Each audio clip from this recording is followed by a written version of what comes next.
Guys, മഹാലക്ഷ്മിയിൽ അരും കൊല.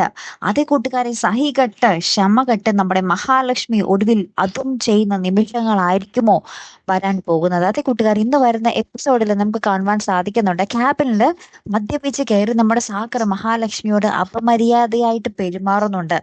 പിന്നീട് നമ്മുടെ മഹാലക്ഷ്മിയെ കേറി പിടിക്കാനൊക്കെ ശ്രമിക്കുന്നുണ്ട്. മഹാലക്ഷ്മി മാക്സിമം നമ്മുടെ സാഗറിനെ ഉന്തിത്തള്ളിയൊക്കെ വിടുന്നുണ്ട്. ഏറ്റവും ഒടുവില് ഒരു പൊട്ടിയ കല്ലും കഷ്ണോ ഗ്ലാസും കഷ്ണോ എന്തൊക്കെയോ എടുത്ത് നമ്മുടെ സാഗറിന്റെ തലക്കിട്ടടിക്കുകയോ കുത്തുകയോ ചെയ്യുന്ന നിമിഷങ്ങൾ തന്നെയാണ് ട്ടോ കൂട്ടുകാരെ നമുക്ക് മഹാലക്ഷ്മി പുത്തൻ പ്രൊമോയില് കാണുവാൻ സാധിക്കുന്നത്, അല്ലെങ്കിൽ വരാൻ പോകുന്ന പുത്തൻ എപ്പിസോഡിൽ കാണുവാൻ സാധിക്കുന്നത്. പിന്നെ എന്തൊക്കെയായിരിക്കും അവിടെ സംഭവിക്കാൻ പോകുന്നത് അല്ലേ കൂട്ടുകാരെ? നമ്മുടെ മഹാലക്ഷ്മി കലിയേറി നമ്മുടെ സാഗറിനെ അവിടെ നിന്ന് അട്ടിച്ചോടിക്കുന്ന ഒരു നിമിഷങ്ങൾ തന്നെയാട്ടോ വരാൻ പോകുന്നത്. ഇനി നമ്മുടെ സാഗർ ഈ ഒരു കഥ വളച്ചൊടിക്കുമോ, അല്ലെങ്കിൽ സാഗറിനെ ഈ കഥ വളച്ചൊടിക്കാൻ ഉണ്ടാകുമോ ഇനി എന്നുള്ള കാര്യം തന്നെയാട്ടോ ഇനി കണ്ടറിയേണ്ടത്. അപ്പൊ എന്തായാലും നമുക്ക് കാത്തിരുന്ന് തന്നെ കാണാം. അപ്പൊ അടുത്തൊരു വീഡിയോയുമായി വരുന്നത് വരയ്ക്കും. Good bye.